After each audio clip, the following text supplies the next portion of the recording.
আসসালামু আলাইকুম। আজকে কি ভর্তা বানাইতেছি জানেন? এগুলো হয়েছে কাঁঠালের বিচি।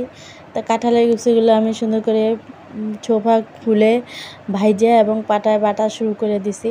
তো পাটায় বাইটা আমি নরম করে এবং পেঁয়াজ মরিচ সব কিছু দিয়ে আমি এটা হাতে মাখাবো।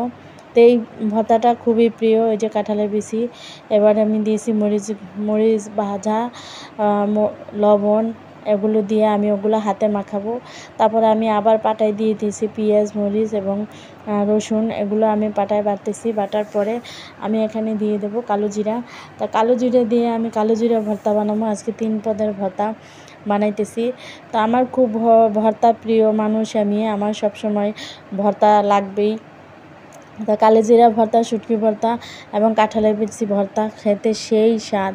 কে কে ভর্তা পছন্দ করেন অবশ্যই কমেন্ট করে জানাবেন।